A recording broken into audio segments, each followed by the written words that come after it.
Parlobane's narration, how do you bring that to life? Because, you know, what you, rather than just have first person voiceover narration. And I had this crazy idea. I thought, what if in his head it's like football commentary? So that what he's describing during the robbery, rather than just having it described by him talking about it, he hears football commentary describing this inept robbery. And I thought, well, not just commentary, what if it's got like, it's got analysis and a host? So I got in touch and I got Richard Gordon of Radio Scotland and David Begg, who was the commentator at the time, and Murdo MacLeod to do the analysis.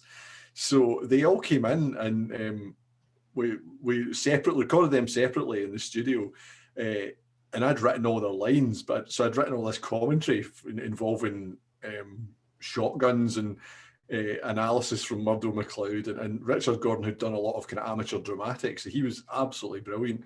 David Begg really got in the spirit of it, because I'd used his kind of commentary catchphrases. You know, if you'd heard his commentary, he'd use certain phrases all the time. He'd say, you know, Mackay's on the ball, still he's got it. He'd always use that phrase, still he's got it, it's looking out to his left. So I'd have things like, you know, Geyser's got his shotgun, still he's got it. And Murdo MacLeod doing analysis of all the mistakes they were making. And it was just one of the most fun afternoons recording this thing. And actually, if you remind me later, I'll create a wee link, because I've still got it, an audio file of it, if anybody wants to hear it. Oh, definitely. Yep. Yeah.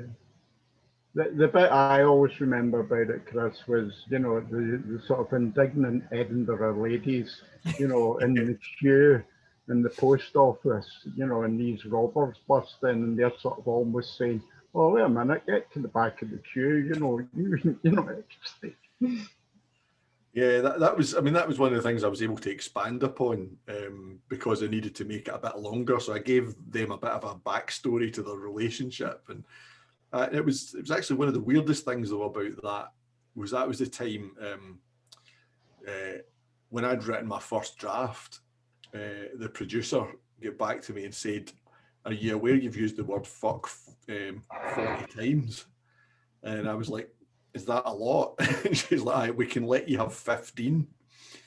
It was a concept that blew my mind. You know, the notion that they thought the listeners would be all right with 15 instances of the word fuck, but after that, you know, they're going to be like, number 16, this is filth, I'm turning to Radio 4. You know, so I had to rewrite it and just change the language a wee bit, you know, so if instead of somebody saying fucking this, it would be bloody this, you know, and got it down to the magic number 15. And they then came a line that Dougie Henshaw was playing Jack Parlobane, and they got to a line and he said, "This doesn't work the way it's been changed, it needs to have the word fuck in it." And so I said to the producer, you know, can we just, you know, borrow a fuck from page 25 and change something on page 14, you know? But they said, no, we need to kind of still run it up the line to the head honchos at the BBC, because they had to actually approve the context. So it was kind of a weird experience, but it was a great laugh recording it all. But the weirdest thing again about when we got to the football side of it was David Begg was great at doing his own material, even though it was me writing the lines for him. And at the very end of the play, it switches to him doing commentary on an actual football match. And I'd written those lines, but he just couldn't get his own rhythm for that. And I remember Richard Gordon trying to say, "No, we just want you to describe it as if, you know, I can't remember what game he was describing, but he still was getting it wrong." And what we ended up doing was Richard Gordon and Murdo MacLeod were miming crossing a ball and scoring a goal between them in the studio. You like Richard pretending to cross it and Murdo pretending to head it in, so that David Begg could do commentary on this with no ball. All happening right in front of me in the control booth. I'm thinking, the things you never thought you'd be doing, you know. Do you want to do a bit of a reading from the cut and maybe give a brief idea of? I've not actually. I've left the copy of the book down the stairs, so I'll just talk about it. You want to borrow mine? Yeah. Just hand it through. No, it's I'll just talk a wee bit about the book itself.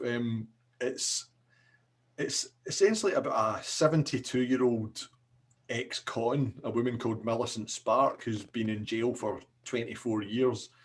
And it's about how she's not adjusted to coming back outside. She can't adjust to life after prison. And it's about how she's actually suicidal at the start of this story. And it's really about how she kind of regains her lust for life, partly through a relationship with this 18-year-old film student. And the two of them end up investigating the mystery behind the murder that she was in prison for in the early 90s. And it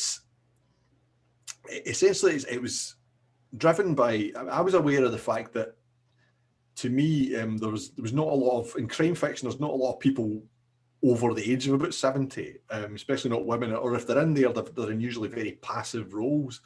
And I wanted to write something about a woman in her 70s that would actually be, that would show her as dynamic and resourceful. But it kind of came from my wife told me about, in Scandinavia, there's a scheme whereby older people would offer students free or very cheap accommodation to live in really nice houses that they owned. But the sort of trade-off is the students would spend some social time with them. And it was so that both generations retained a lot of contact, so that the old people don't get completely out of touch with the younger generation, and also the younger generation don't see the old people as remote and don't have kind of preconceptions about them. So naturally, I thought it was a great idea of two very different people finding out what they've got in common. So that was a starting point. And yeah, it's Millicent, as I say, is she's been in jail for 24 years, and before that she was a horror film special effects makeup artist. That was what she did for years. She was one of the best, and she worked on lots of European horror movies in the 80s and into the 90s. So and she meets this young student, Jerry, comes to live with him, and he is a film student, and so he becomes fascinated when he finds out that she worked in these movies, because he's obsessed with horror movies. And this book is also about a legendary lost horror film. It's about there's a lot of legends around horror films, things like there's all these myths about the Exorcist, about people that died, so many people died around the set, or as if it was cursed. So same with The Omen. There was two different people involved in The Omen who died in separate plane crashes while the Omen was shooting. So I thought, I'll write a book about a legendary horror film. It's a film that was never released, and the rumor was that it was so evil, so scary, that its producers burned the negative in the presence of a priest. But this book is about the rumors, the myths that built up around this film, and the fact that lots of people connected to the film subsequently died in suspicious circumstances. And so it's about how those myths come about, but it's also Millicent and Jerry investigate what was really going on behind the scenes around this film back in the 90s, this film she worked on before she got put in jail. So yeah, it's all about horror movies. It's all about actually rediscovering lust for life. At the start of the book, I've got a quote from Oscar Wilde that says, "The tragedy of growing old is not that one is old, but that one is young." And it's about the fact that Millicent is someone who's having to learn that even though she was wrongly in prison for 25 years, she can't be consumed by her bitterness about the life she's lost. She has to embrace the life she's still got left. So it's actually, for me, it's quite an uplifting novel. That was my pitch for it.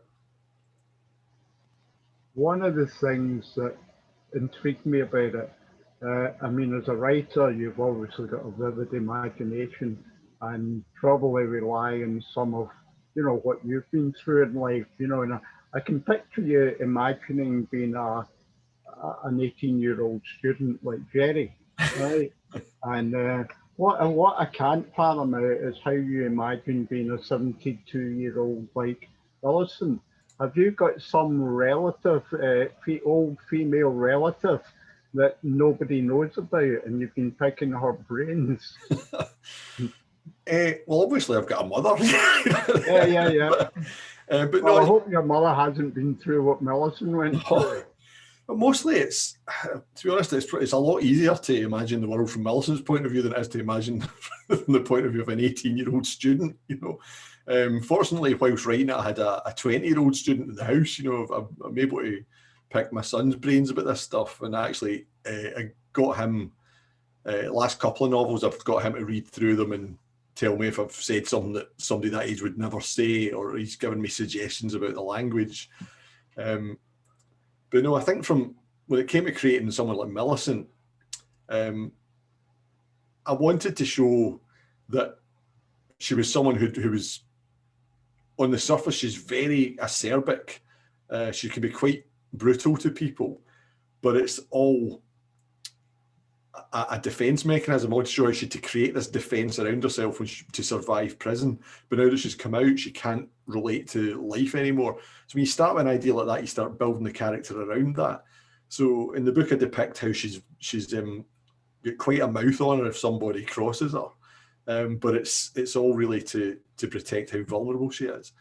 And obviously, I wanted to show that even though she's getting older, she's still the person she was. But you know, she's getting back in touch with the person she was before she went to prison, and that she's someone who was a master of her craft. You know, someone who has got a great passion for movies and special effects in particular.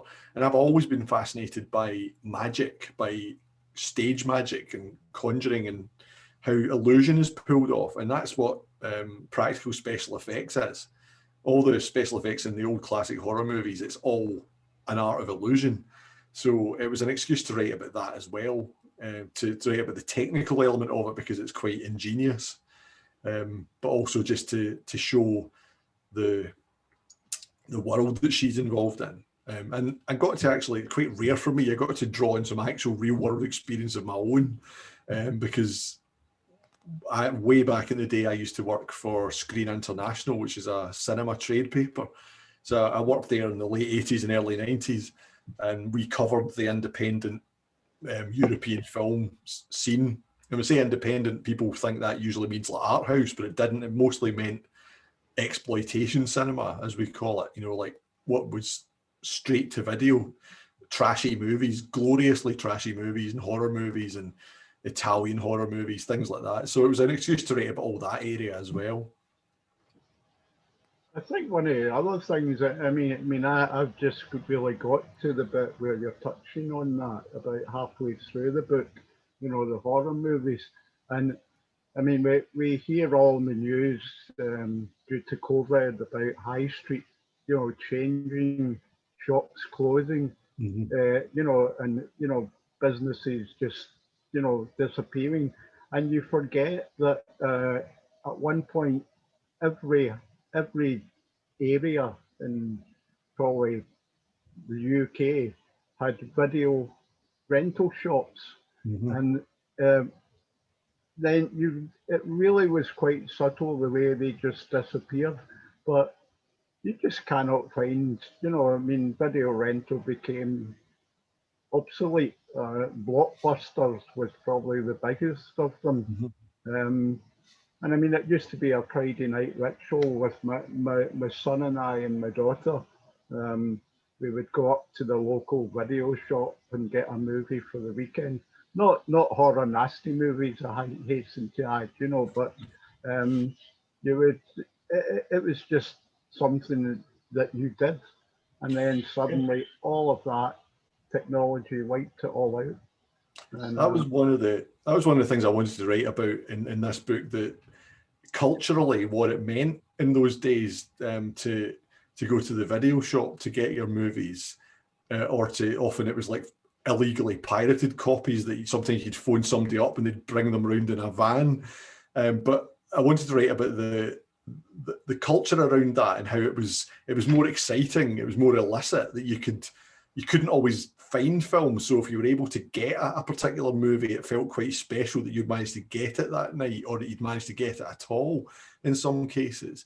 And so that's how the sort of mythology starts to rise up around movies. One of the fascinating things was in the days of VHS, and what actually led in some to, or it lent itself to the hysteria over horror movies in the 80s was that because the films were on VHS and they'd been rented out 1,000 times, and so they got the quality deteriorated, and people would re-watch the really gory bits. So it got to the gory bits and it would get fuzzier, and the fuzziness actually it kind of covered up sometimes how bad the special effects were, but it also, I think it sometimes added a weird kind of authenticity. You know, it almost looked like it could have been real, and that lent itself to the sort of aura of something illicit around those movies. And I wanted to bring that into the book. You know, Jerry's obviously 18 and he's too young to remember that, but his grandmother who raised him started a business like that. So she was someone who rented out those movies to people, and he's learned about that culture. And I think that kind of, well, there isn't that immediate gratification of being able to source any movie and immediately watch it in really good quality, which you can do now. Although that's a great privilege to be able to do, there was something more exciting and more kind of, as I say, illicit and alluring about how kind of dodgy and under the counter it all was back in the 80s and 90s. At least three of us here, Chris, used to work for a very large engineering company in Anniesland, Baron Stroud, that did the periscopes. And I'd totally forgotten, yes, there were so many dodgy copies of dodgy movies going around there. I think the first time I ever saw E.T., I thought it was shot in winter time because the amount of snow on the screen, you know, it was just such a bad copy. But and that was it. There were guys would make a wee sideline, just renting you out an illegal copy of a movie for the weekend, you know. But that was the joys of working with a large engineering company. I think I mean the cut I'm thoroughly enjoying. It's I'm quite a slow reader unless I'm on holiday and lying in a sunbed, and I don't see that happening for a wee while yet. Do we want to move on to the questions? Are you okay with that, Chris? Yeah, absolutely. It's probably best if people have got questions. I'm trying. I'll do my best to bear in mind, everybody. We'll see how the time goes. We might not manage to get through them all, and but at a very end, I mean, all the questions very interesting. And there was one from William which I thought was very good and very appropriate, obviously. Would you encourage men shedders to try creative writing? What benefits or problems could we expect? And this isn't part of William's question, but I've often thought of trying a bit of writing, but I wonder what the difference between doing short story and then moving on to novel is. And if you can advise any of the shedders and whether we should take that up as a pastime. Yeah, I think the first thing to say is to say you definitely have a go at it, and don't make the mistake of thinking there's something you should be writing. You know, the crucial thing is to write about the thing that you're most passionate about. It's kind of the great cliche in writing is write what you know, but it's absolutely true. Is you write what you know, but I always say take it a stage further and write what you love. You know, so if whatever's really you love talking about, you love thinking about, and that you've got a knowledge of, so you're not having to research it, is if you write about that, you'll bring a passion to it. Whether that's incorporating it into a short story or whether it's even just writing about it as if it was a magazine feature, the first thing you should do is definitely write about the thing that you're most interested in. I mean, I've been doing that my entire career. I've always written books that allowed me to write about something that I'm particularly keen on, because it just makes it so much more interesting a process. So I would encourage people to do it. I'd encourage people as well to not overthink it, that put down what it is you want to see, and maybe even start with the bit you're most interested in. If you want to tell a story and there's a particular scene in your story that you'd love to see, start with that, and then that makes decisions for you, because you then think, well, how do these characters get to this scene? How do the events that I want to depict come about? But what I would say is, as well, is that the leap from short stories to novels is a very different thing. A novel, the one thing you have to know about, is a great thing to embark upon, but however long you think it's going to take, it's going to take much longer than that. And that's me saying that on writing. At the moment, I'm writing book 27, and every book I write, I think, oh, I'll have this done by, May, for instance, and then come end of June, I'm thinking, well, I'll definitely have it done by July, So it's writing novels is far more of an undertaking. But and the other thing is to mainly do it to enjoy it. If it's not fun to write, it's not going to be any fun for anybody else to read. That's the thing I always try and remember when I'm writing myself. How do you manage to keep track? And join it all up, in effect? It must be very difficult to do that. Increasingly, I do plan a bit more than I used to. For a long time, I would just have an idea, whether it was an idea about a character or it was the sort of idea of the plot, whatever the villain was up to, and I'd just run with it and see where it took me. But in recent years, I've found that it's better if I have more of a sense of what's going on in advance, and I'll try and have some notion of a beginning, a middle, and an end before I start. And if you're writing something that's got a big twist in the tale, I think you have to know how it ends before you write page one. I hate novels that have got a gratuitous twist, a twist that doesn't change anything and just gives you new information and goes, ha, bet you never saw that coming. And it's, yeah, of course we didn't, because it was completely irrelevant to everything that's gone before it. I like a twist to be something that changes the meaning of everything you've already read, so that you read it and you think, oh my God, everything I previously read, all the clues were there, but it's changed everything. So in order to do that, you've got to plan well in advance. And writing with my wife has made me plan more, because you can't just assume the other person's going to wait for you to make decisions. So my wife would get very frustrated by the fact that I'd have half the story written in my head but not tell her what it was. So she made it very plain that was unacceptable. So I do tend to map the story out a bit more in advance. When it comes to actually writing the book, the weird thing is, I don't always have a memory for detail about other things, but when I'm writing a book, it's as if I can remember every last part. It's like this massively complicated equation, and I know what it will do if I change one tiny thing in one part of it. I know what that'll do at another part of the equation. So somehow it all stays in my head while I'm writing it. And as soon as I'm finished it and it's done and I'm on to the next book, I can't remember any of that stuff. So people can ask me a question about a book I wrote 2 years ago, and I'm like, did I put that in that book? But while I'm writing it, I can tell you everything that's going on in it.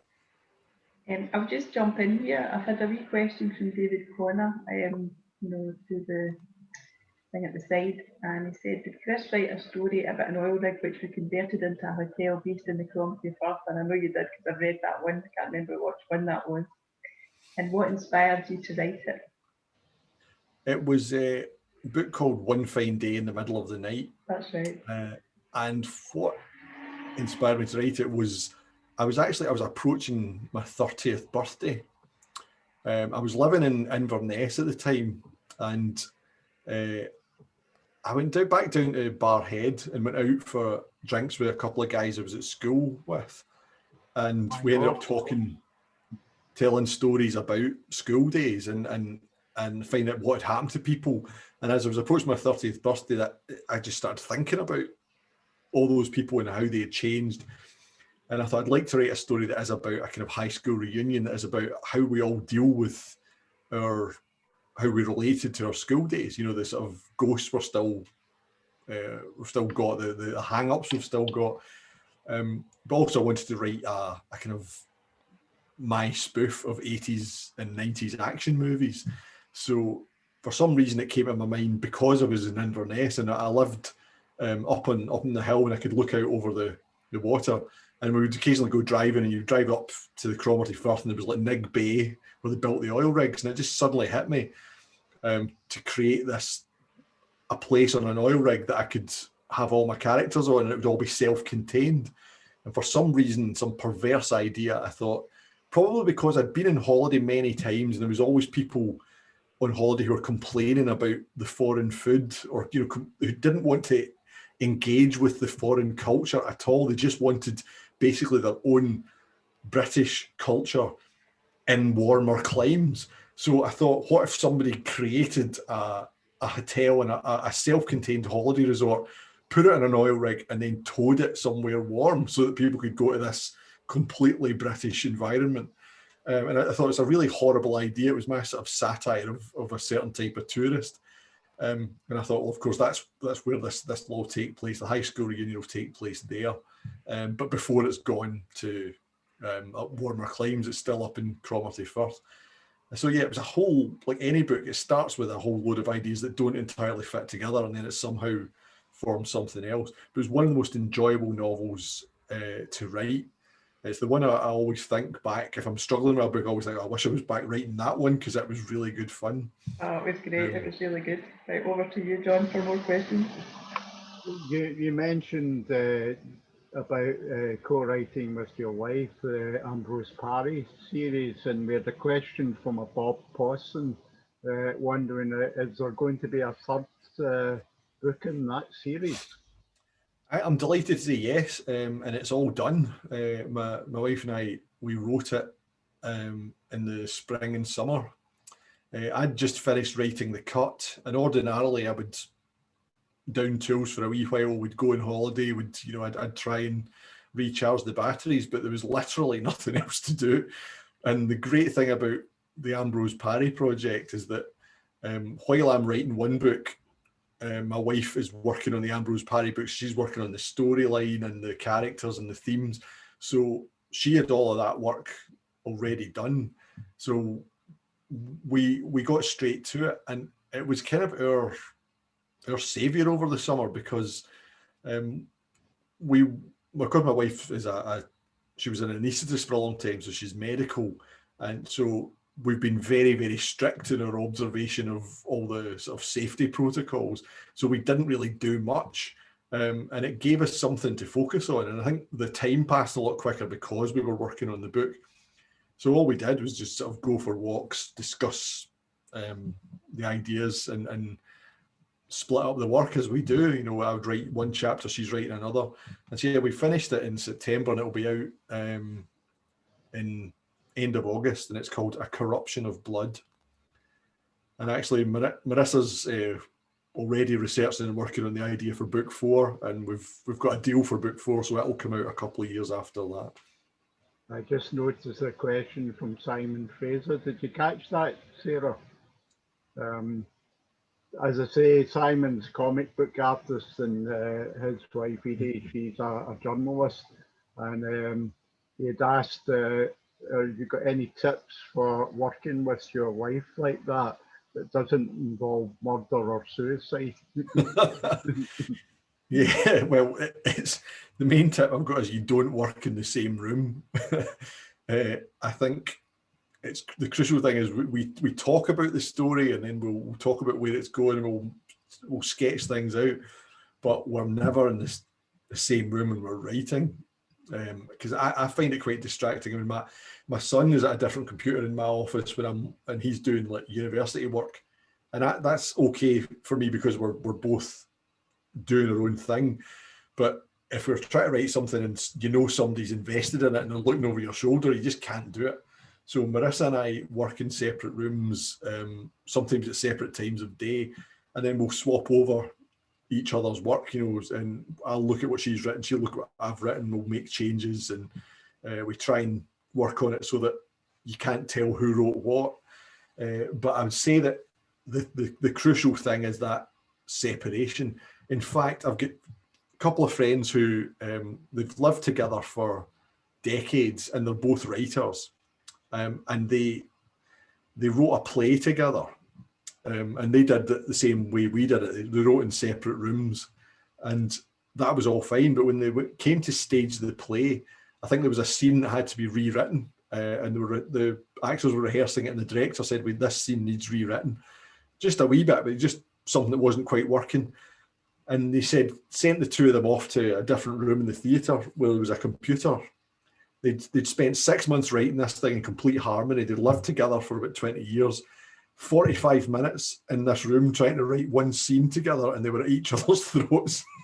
So that would be my advice to Simon. It can be done. It does help if you've been together a long time and you have an implicit trust of each other.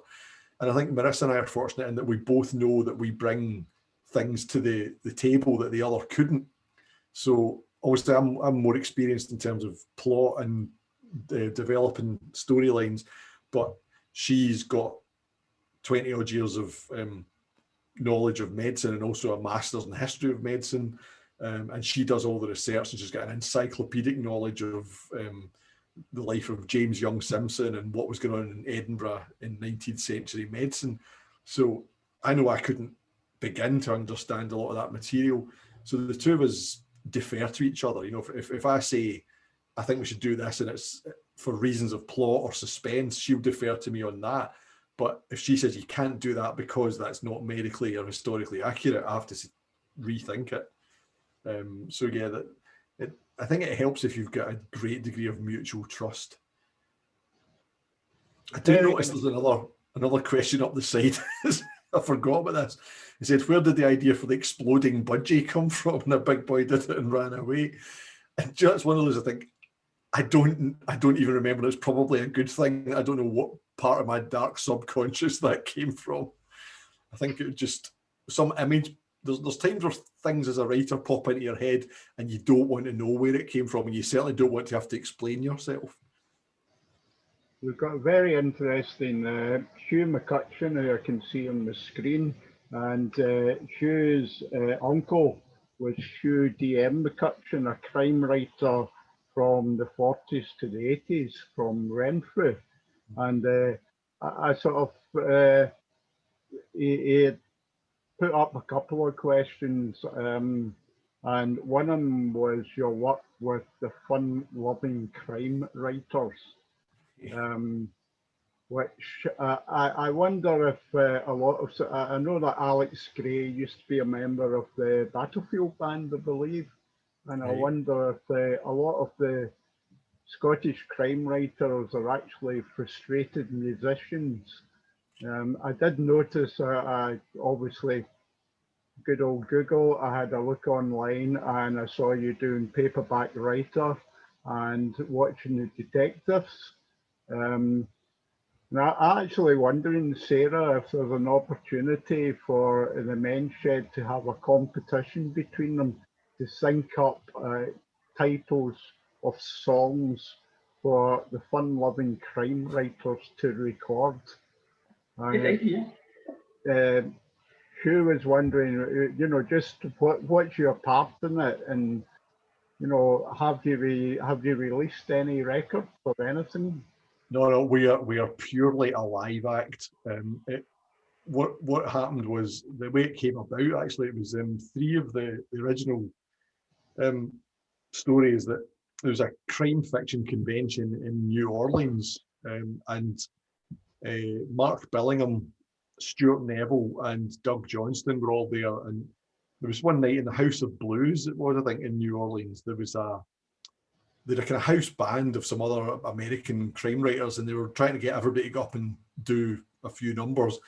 And apparently the house band was a bit ropey, and these three guys were just going to shuffle off, but they were talked into going on stage, and between the three of them, they bust their way through Werewolves of London by Warren Zevon and Folsom Prison Blues, Johnny Cash. And this ended up on YouTube, and the Edinburgh Book Festival asked them to got in touch with Mark and said, could you do something at the book festival in August? but the slot he gave them was 2 hours. So they said, we better put a band together. So it's 6 of us. It's Doug Johnston, Mark Billingham, Doug Johnston on drums, Mark Billingham on guitar and vocals, Stuart Neville on guitar, a writer from Liverpool called Luca Vesti on bass, and myself on guitar and vocals, and Val McDermott as our lead vocalist. And it started for this one show in Edinburgh, and the idea was that we rehearsed all these songs that are all crime-related songs, but just covers. We thought we're not going to write our material and inflict it on anybody. We're essentially a party band, a kind of good time covers band, and I think people would only indulge us if we're going along with the gimmick of playing crime-related songs. But it started as that for a book festival, and then it just built and built. We ended up playing more and more book festivals, and then by summer 2019, we were playing music festivals. So that clip you'll have seen, A Paperback Writer, that was actually us live on stage at Glastonbury. Yeah. That's one of the highlights of my entire life. I've got to say, it was, and the weird thing for me is that about 3.5 years ago, I couldn't play a note, and I'd kind of, when I was a teenager, I wanted to learn the guitar, and I remember my auntie, who was a music teacher, sort of gave my mum this guitar to give to me, and it was like your classic, it was Spanish classical nylon string thing, not designed for playing chords on, so I thought, I can't do this, it's like and bar chords were impossible. So I thought, well, maybe I'm just not physically cut out for it, and I gave up. And then when the band started, I was initially just doing backing vocals, and I thought, this could be the time. They say that it's really valuable, like a way of staying young is to learn something new, take up something new every 10 years. And around about 2008, I took up tennis. So it was like around about 2017, I thought, yeah, I will take this band as the impetus to learn the guitar. So I did, and it's been a huge part of my life ever since. I just play guitar all the time. The only downside is you start accumulating them. I started off with one acoustic guitar. There's now 5 guitars in the house. And I have the good fortune of being in a band with our spine of our band are 3 very, very accomplished musicians. Doug Johnston's a great drummer. He's a good guitarist, but he's a great drummer. Luca Vesti's a great bass player, and Stuart Neville is just a virtuoso guitarist. So Mark Billingham and I knew we could, as long as we don't turn our guitars up too loud, we could just play along to that and nobody will notice how bad we are. But no, it's been one of the, as a writer, you get certain perks, you get allowed to do certain things in order to promote your work. And the biggest perk of my entire career has been playing in the Fun-Loving Crime Writers. And we're hoping to play again when the pandemic started. We had a number of gigs lined up, including one at the the Queen's Hall in Edinburgh. And we're hoping we can reorganise all that at some point.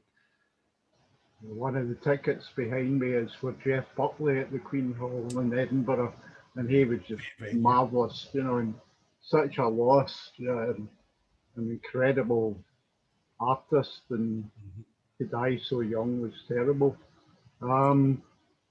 What I noticed my next door neighbour Lorena, she's on. I don't know if her sister's on, but Sandra, her sister, her partner is Tom Rafferty of the Primeavals and Beat Poets, and I just, the first time I saw Tom perform was at one of their twins, and we were at one of their birthday parties.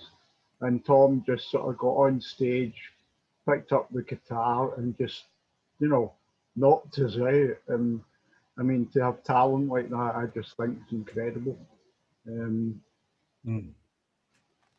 One of the other sort of questions that came from lots of different people was basically, I mean, you've had all these books out that we've mentioned, 26, I think, 27, not including Ambrose Parry. What about films or TV series? I mean, Sarah has mentioned that she would like to see a TV series, and she's thinking on Martin Compston for the part of Jack Parleby. Well, there's a few things in development. Jack Parleby is part of what's being developed. It's Black Widow that they're wanting to start with. It's a company based in Glasgow, actually, called Blazing Griffin, who are they're in that big building just at the just off the M8 in can't remember the exact area of it, but anyway, they're a post-production facility. So they do all the film editing for lots of Scottish-made productions. And there's a writer-director, Gabriel Robertson, who has written the script for Black Widow, and they're taking that out to the broadcasters just now to see who might fund it. He's done a great script. He's got, he's a very accomplished writer. And so that's in development. Although it's not Martin Compston that he's got his eye on, he wants James McAvoy. Oh, even better. And actually, the same company and the same director, they've been developing Pandemonium, a film of that, a horror film, obviously, and that's quite well into development as well. There's a chance that might even shoot this year or next year, but it would shoot in New Zealand. So obviously shooting in New Zealand would be far more a possibility at the moment. And there's a few things in development. The Where the Bodies Are Buried, Jasmine Sharp novels, there's a script for the first of those, and that's been developed by a company called Tiger Lily that I think they're based in London, but they've got a Glasgow office. So yeah, there's a few things. I'm just hoping that one of these things comes to fruition. But I mean, over the years, there's been almost all my books have been developed, and the only one that ever made it to the screen was Quite Ugly One Morning. There was a TV movie of that with James Nesbitt back in about 2004. Yeah. Simon Darko stuff. Did any of them? What's anything of that?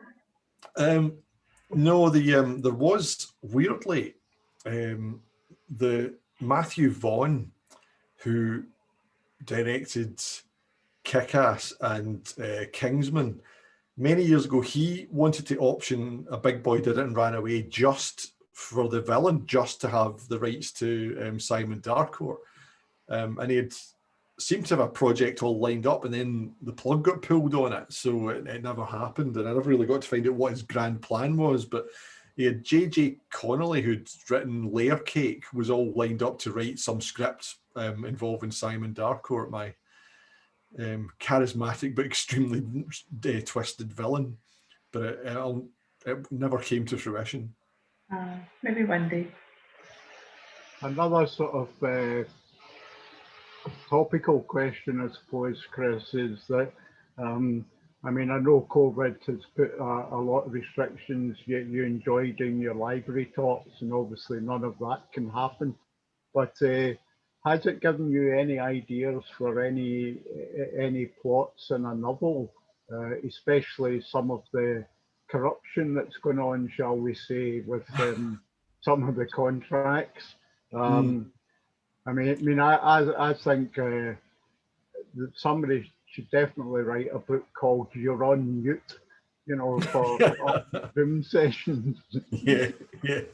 The one thing I'd say is I've got no intention of writing a book about lockdown. I'm sure people will, and I'm sure somebody will write some great lockdown thriller, but I suspect people are not going to want to relive this. I think maybe in about 20 years' time, people will relate to something that takes them back to that period, and they'll remember it. But with a distance of time, it will be less of a grind. I think people are going to want stories that don't remind them of this. That's why. I finished writing The Cut about 2 weeks into the first lockdown, and even then, I was quite I was aware of the fact that I'd written something that was all about travel. So it felt quite frustrating for this book that's all about traveling around Europe. But I think people want escapism and they're not going to want to relive this. We've all been shut in the house for a year. Nobody's going to read about being shut in the house. You know, we all know what it's like. And nobody's going to want to kind of share their stories because their stories are all going to be very similar. I think so. Like what else? Let's see.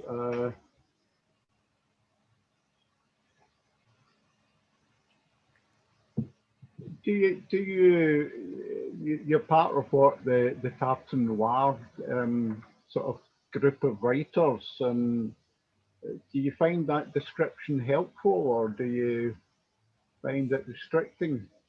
I don't really worry too much about the label. You know, I think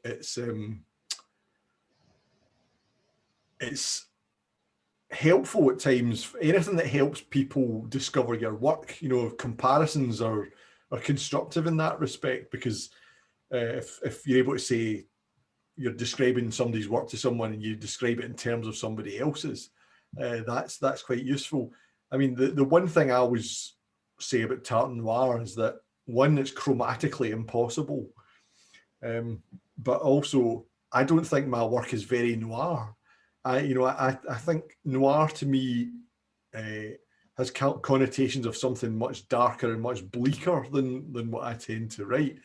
My work does tend to be quite positive and quite uplifting most of the time, but noir is just essentially a synonym for crime fiction. So I really don't worry about being categorized in that way. And the great thing about even Tartan Noir as a term for Scottish crime fiction, the Scottish crime fiction is so diverse. There's just such a different, a variety of different voices, different styles. So I think it covers a lot. You could say it covers a multitude of sins. Yeah, I mean, I was just thinking about that earlier, some of the Scottish books that I've read, you know, and things like His Bloody Project, which, you know, was so unusual, you know, a setting for a crime book, effectively. Yeah, actually, there's guys like, I mean, Doug Johnston, our drummer. Doug has written so many different books. Even his own body of work itself is such a testament to how varied it can be. But he's written there's a third of the trilogy coming out this year. A fantastic series that people should look into. And it's about, the first book's called A Dark Matter. And it's about this 3 generations of women in a family in Edinburgh that they run a funeral business, but they also inherit a private investigation firm that was run by the father in the family, and he's died at the start of the book. And it's about how these two things overlap, the funeral business and the private investigations. The family are called the Skelfs. So and it's 3 generations of women, and the books are absolutely fantastic. Again, a testament to the strength and the depth of Scottish writing at the moment. I'm just keeping an eye on the clock, Chris. One final question, your favourite book ever, if you're to name one book. I would like to say one of yours was my favourite book. My favourite book ever is A Prayer for Owen Meany by John Irving, an astounding book. What's yours? It's hard to choose one, and I must say, you mentioned A Prayer for Owen Meany. That's a book I remember actually sitting there in floods of tears at the end because the ending was so moving. It would be very hard to choose one, but anytime I get asked, anytime I asked like a desert island book, the first one that leaps to mind is Swing Hammer Swing by Jeff Torrington, because to me it's like the essence of Glasgow distilled into 400 pages. I always describe it as if you can imagine like the biggest, longest, most sprawling Billy Connolly routine. This amazing story about this guy walking around the Gorbals as it's as his world's getting demolished around him in the 1960s. It's the funniest book I've ever read, and just one of the best books. So I suppose if I had to choose one book, that would be one of the one that I'd probably grab that first if it was my trip to the desert island. Can I ask what's the favourite book that you've written?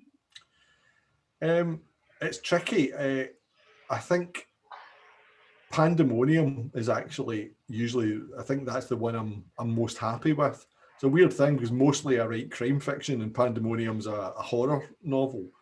But I think because I grew up watching horror movies, and this was my kind of homage to those horror movies.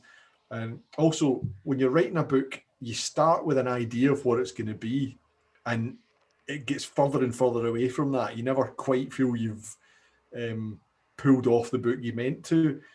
And Pandemonium's the closest I got to writing the book that I intended to write, where all the things I wanted were in there, and all the themes I wanted were explored. The only thing is, I'm really happy with it, and as I say, it's atypical of mine because it's not a crime novel, but I'm very proud of it. But the weird thing is, when I read the script for Pandemonium, the movie script, Gabriel's done this amazing job of it, but I was absolutely horrified by the content. And I had to go and check because I hadn't actually read the book in a long time and realised all the really horrible bits I had actually put in my novel and I couldn't remember. And it was because of the distance of time, I was like, I'd never write that now. It was so horrible, so disturbing, and so frightening. But it's still a book I'm very happy with. And I suppose, I guess you're always quite keen on what you've written recently. And The Cut is another novel that I feel like I was saying before about One Fine Day in the Middle of the Night was one of the books that was really enjoyable to write. Well, The Cut was enjoyable to write because I was able to write about something I really loved discussing. I loved writing about the world of horror movies. Well, thank you for that. That's great. Well, that's us unfortunately got to the end. We could talk all night on lots of things, Chris, and I'd like to say thank you firstly to Chris for sharing his thoughts with us, and I'd like to thank Sarah, Greg for doing all the setting up of this, and the Scottish Men's Shed Association for getting it all together and promoting it. And thank you, everybody, and hopefully we'll have another one of these very soon. Thank you very much, everybody. Good night. My pleasure. Cheers. Thank you. Thank you, Chris. That was brilliant. Thanks very much. Bye, everybody. Thanks, everybody, for joining. Thank you. Take care. Bye. Bye.